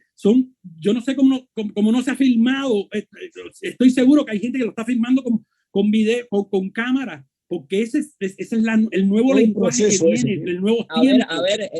Aquí mismo, ahora mismo en Locarno está participando un documental como La Opción Cero de Marcel Beltrán, que es uno de los primeros, creo que es ahora mismo la película que más seria, creo yo, ha abordado la tragedia y el drama digamos, de esa migración terrena, esa migración por tierra de los cubanos, porque siempre se relaciona con el mar. Y bueno, esta ruta por tierra por toda América Central está hecho en un 60 y tanto, 70% con material de archivo tomado de internet.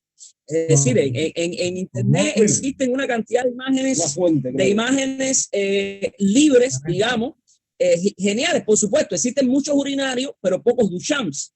Es decir, existe una gran cantidad de imágenes que no están hechas con una conciencia artística, están hechas por una necesidad de expresión de las personas, y que se necesitan realizadores, se necesitan pensadores para poder sistematizar.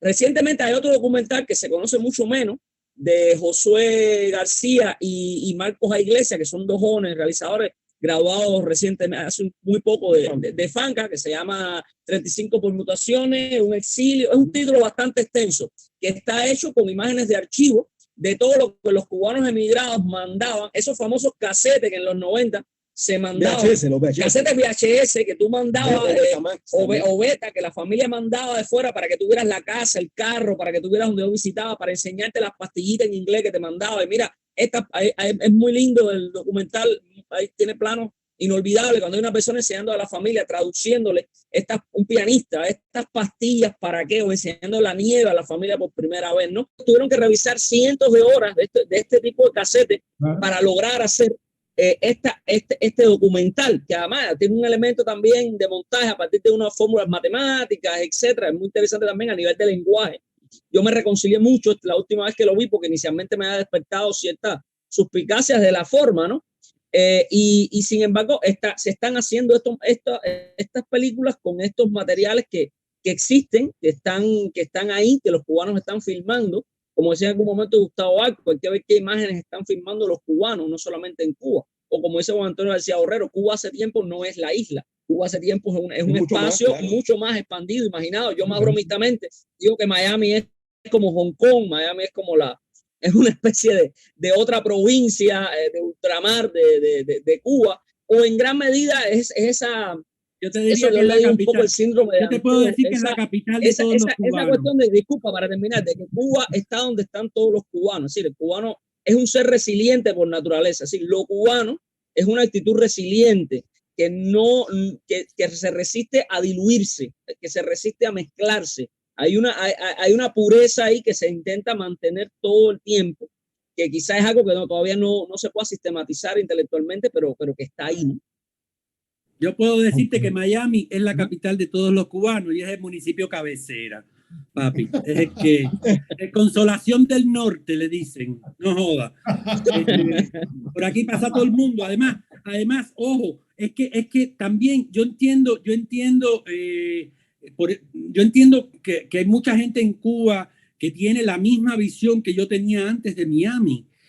Miami no es lo que cuenta. Miami son la misma gente que está en Cuba luchando aquí por la gente de allá, o sea, y luchando la dura. Claro. Hay gente como María Pira Salazar, Marco Rubio, esta gente, pero hay muchísimo más gente, y no solamente es Miami, Nueva York, Ohio, Texas, Valencia, Madrid.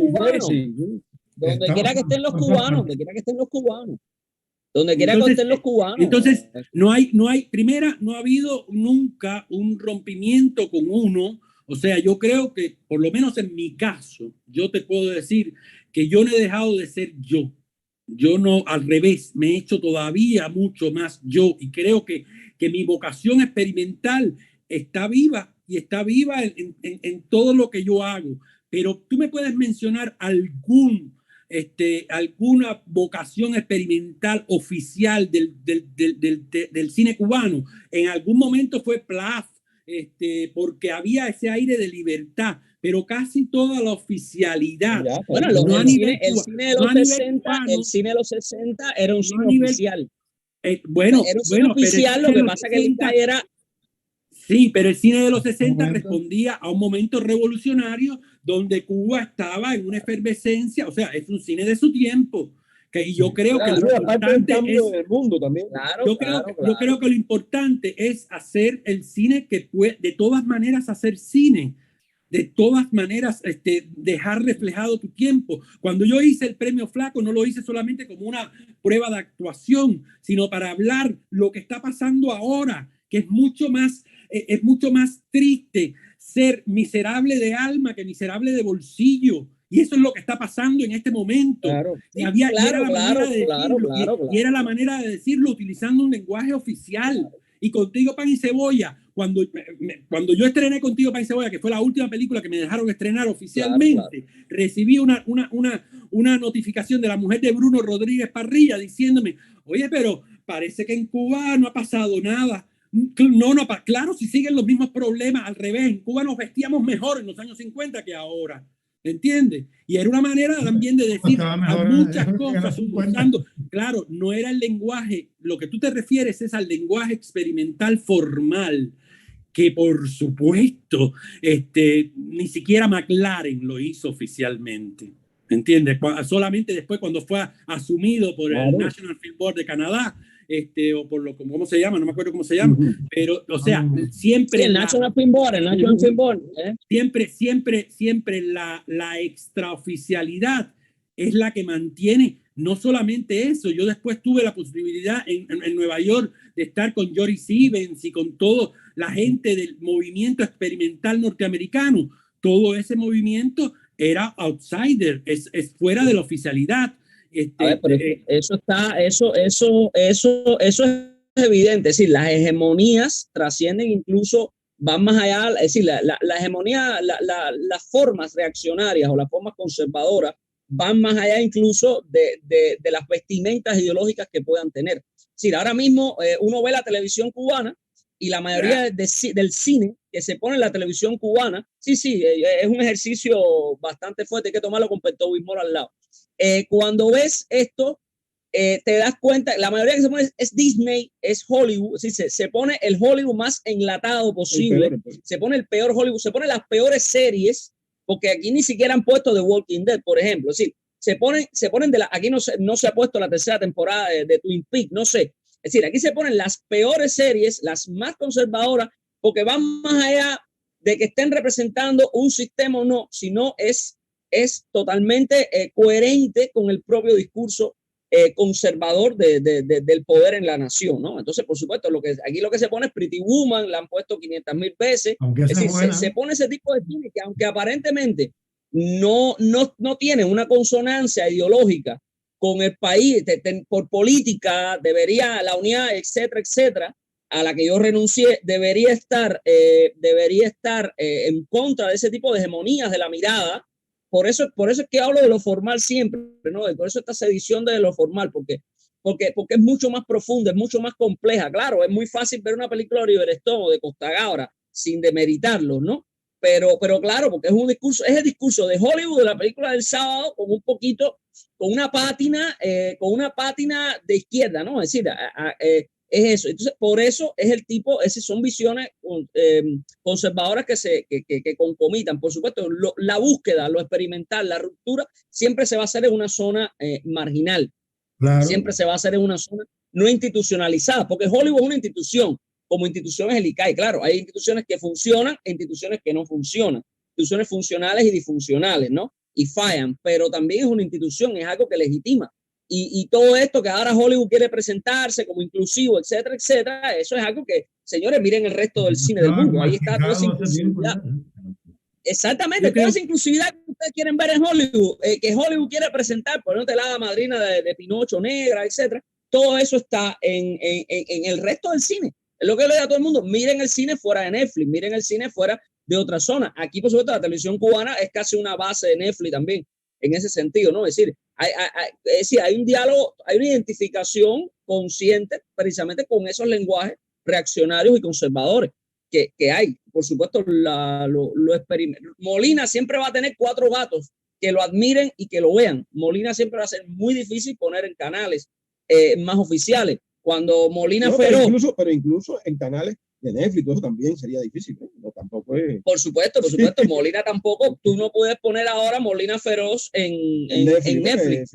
En Netflix ahora mismo, porque imagínate una película R, las tripas, el gore, etcétera, eso, ¿no? Incluso muchos cubanos se asqueaban, entre comillas, cuando veían Molina Fero. Decía, un perrito lamiéndole la vulva. Exactamente, ese tipo de cosas no, que son totalmente disensoras con formas de ver la realidad, porque el conservadurismo también es asexuado, es pacato. Claro. Y cuando tú le enseñas el sexo, por algo Napoleón cogió a Marqués de Sade y lo metió en un sanatorio. Y el Marqués de Sade lo único que hablaba era de sexo y de perversiones, entre comillas, ¿no? Y sin embargo, ese tipo era más peligroso que los antinapoleónicos que regaban octavilla y que querían tumbar a Napoleón. Exacto. Y Molina un poco, yo siempre entendí a Molina desde ahí, por eso Molina es tan peligroso, ¿no? Ha sido tan peligroso, y estas películas de ustedes también eran tan extremadamente peligrosas, precisamente por todo lo que hablaban de ruptura con pacaterías, con este elemento asexual que siempre ha tenido el poder cubano también, es decir, que le ha tenido ese miedo al sexo. El cine también es asexual, el cine... Porque Molina también hace un cine cimarrón, ¿no? O sea, yo creo que ninguno. La verdad es que yo pienso que los verdaderos cineastas independientes son Coppola, Redford y toda esa gente que tiene mucho dinero y hacen el cine que les da la gana, independientemente de lo que digan los demás. Los demás, tú siempre tienes que depender de algo. Molina no depende de nadie porque depende de sí mismo, por eso hace cimarrón. Y es lo que, o sea, siempre tienes que depender de algo, y ese algo, muchas veces yo descubrí también en ese camino hacia la oficialidad, hacia tener un equipo de 60 personas detrás trabajando en base a mi idea. Que eso también es respetable, eso también es un arte, eso también para eso también hay que yo estoy preparado para hacer el cine experimental más cutre, y también el cine más preparado, con más producción. Entonces, lo que hice fue aprovechar de las oportunidades que me gané, que creo que me luché y que la vida me puso, pero no, eso no significa una renuncia ni estética ni mucho menos política. Yo creo que al revés, yo descubrí muchas más cosas en ese camino. Yo sigo insistiendo que ser cineasta no es solamente hacer cine. Yo durante mucho tiempo, Molina, yo sabía de tus pasiones cinéfilas. Era como un juego, soltarte el nombre de un actor alemán de los años 20 y tú decir, él trabajó en tal cosa. Era como ¿cómo se llama el director? Raúl Rodríguez, el director de fotografía, que también es un cinéfilo tremendo. Sí, fue mi primer director de fotografía, y cada vez que yo hacía un plano en nada, me decía, eso es Bresson, eso es, no sé. Hasta que un momento le dije, ¿y eso qué cosa es? Y me dijo, no sé, y le dije, ese es Disney, Pinocho de Disney, que es la película que más me gusta, y muerto de la risa. Pero eso me dio la posibilidad, y después de encontrarme con Aronofsky, y que Aronofsky quisiera ser director de fotografía de una película mía. O sea, también hay otra historia dentro de todo eso, que no es solamente la renuncia a una vocación experimental, sino también es el encuentro de un lenguaje personal, estético, mi pasión por el teatro. Yo empecé a buscar también el poder inmortalizar textos importantes del teatro cubano, que a mí me parece que deberían quedar en el cine. O sea, empecé a hacer otra vía, que era la que no era solamente la que podía hacer, sino también que quería hacerlo. Yo puedo decirte que yo no hice absolutamente nada a nombre de la oficialidad, ni para no. Bueno, un spot del cine, del Festival de Cine, y dirigí el Festival de Cine artísticamente, pero artísticamente, no conceptualmente, políticamente distinto.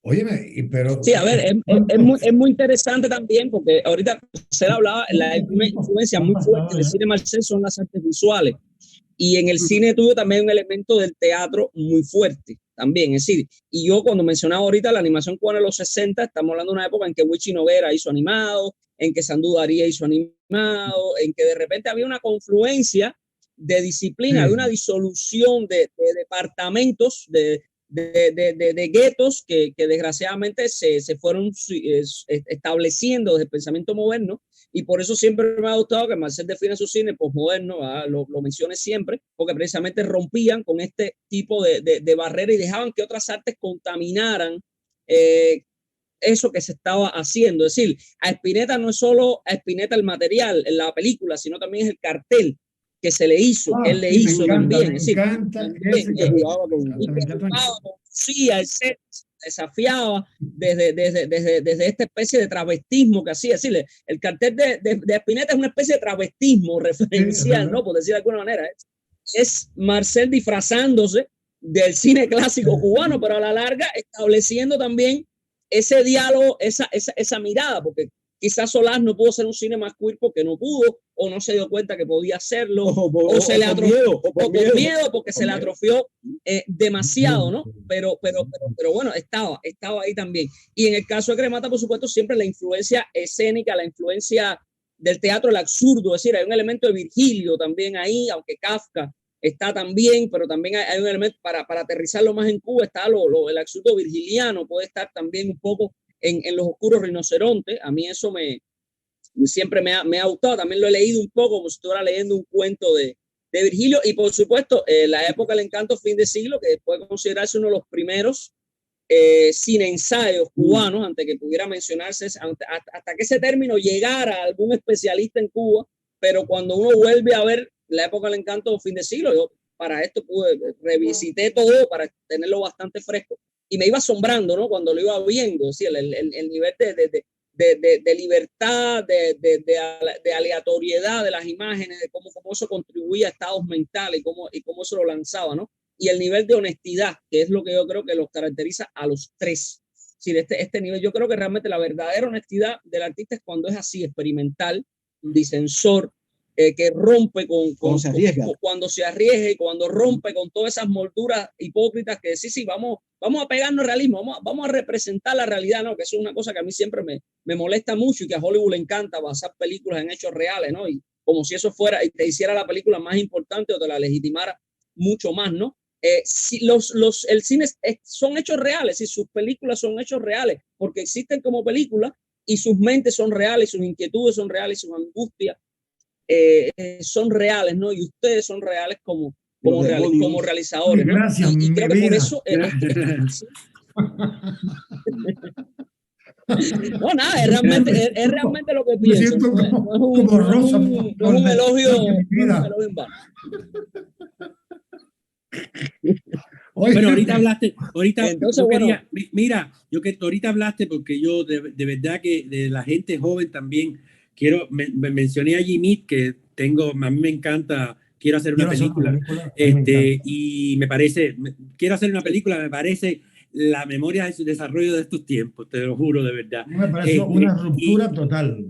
Pero maravillosa. Pero tú hablaste de, no quiero desdorar a quien se me olvide, pero tú hablaste de Marcel Beltrán, y yo creo que ese chico tiene sí, yo creo que Marcel Beltrán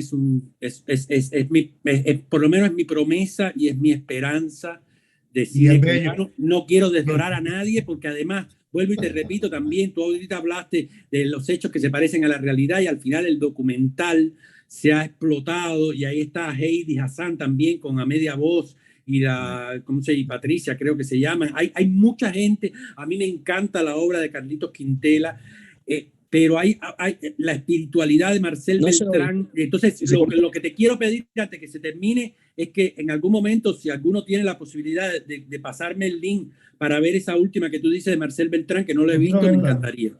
Me encantaría. Me encantaría. Aquí en esa muestra, pero yo he llegado así y me tengo que ir mañana mismo ya. No. Lo mío es horrible. Una cosa. Y ya bueno, eso tendría que contactar con el propio Marcel, que mandara los links, el link de Vimeo, para que pueda. Sí, tengo que. Bueno, que como puede tenerlo yo contacto con Marcel y le pregunto. Yo creo que es un documental imprescindible. Creo que es un documental imprescindible, yo creo que no solamente una vez más por el yo creo que trata. El que él hizo del padre, sobre el padre de él, a mí me conmovió de una manera. La música de las esferas. de una manera, pero a mí me parece, vuelvo y te repito, incluso me parece que en Marcel se rescata mucho la espiritualidad de Solás y también al mismo tiempo la experimentación de Titón y Marcel, como yo vuelvo y te repito, no quiero destorar a mucha gente que está haciendo también cosas importantes, pero creo que Marcel es depositario, está siendo depositario de muchas de esas cosas, y no sé, yo siempre que veo a Marcel le digo, mi esperanza, tú eres mi esperanza, para mí tú eres la esperanza del cine cubano. No, a ver, Marcel es parte de una generación.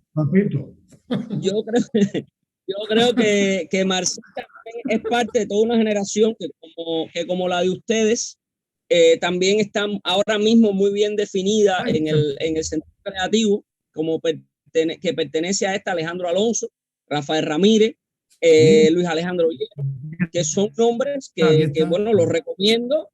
Los que conozcan, los que no conozcan, vean la filmografía completa.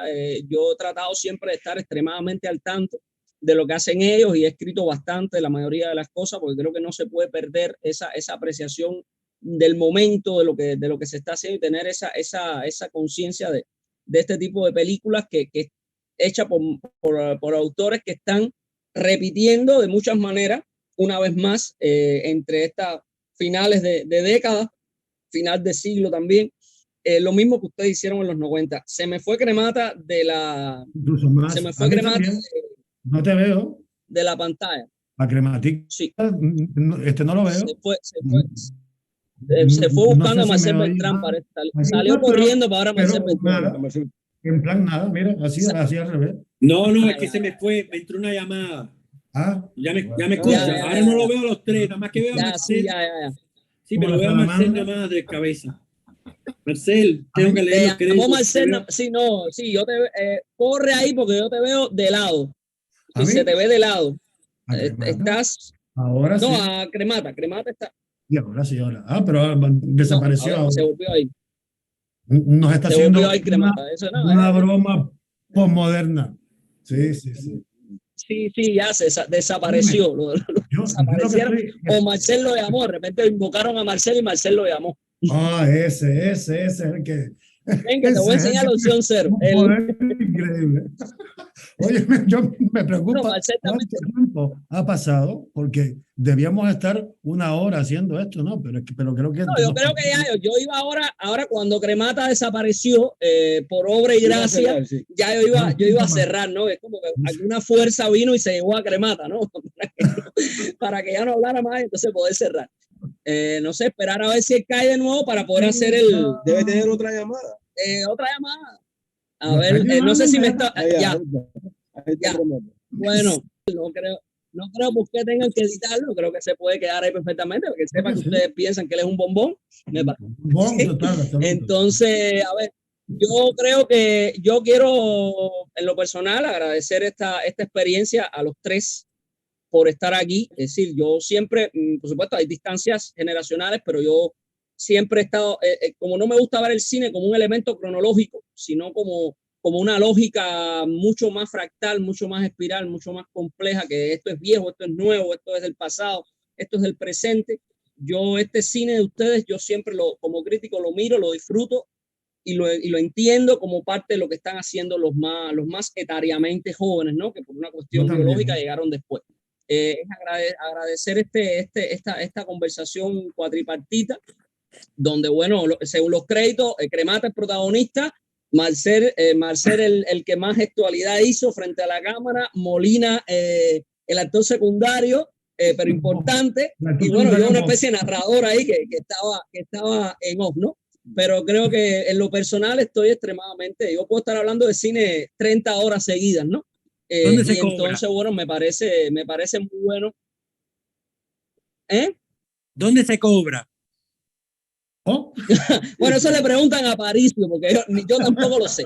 Entonces, eso se lo preguntan a Aparicio, que está en Alemania. Entonces, mira, estamos en Cuba, así que no sabemos ni cómo. Y si lo cobramos, lo vamos a cobrar por 24 pesos cubanos. Lo van a convertir a 24 y lo que vamos a coger es lo que cuesta la guagua. Y la guagua no tiene ni ventanilla en Cuba. Entonces, mira, tú hablas de Aparicio y no hemos hablado de él.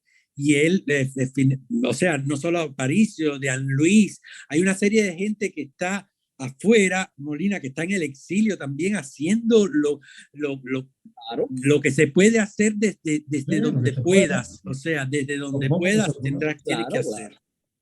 Y yo creo que todo esto que está pasando en Documenta, en Cárcel, o sea, le agradezco a Documenta, sé de la posición de Tania, que también lo hizo en el MoMA, y o sea, es que yo creo que la única posibilidad de salvarnos es artísticamente, es el arte es el único que salva, y es el único, no solamente que salva, es nuestra arma, es la que debemos utilizar para enfrentarnos a todas esas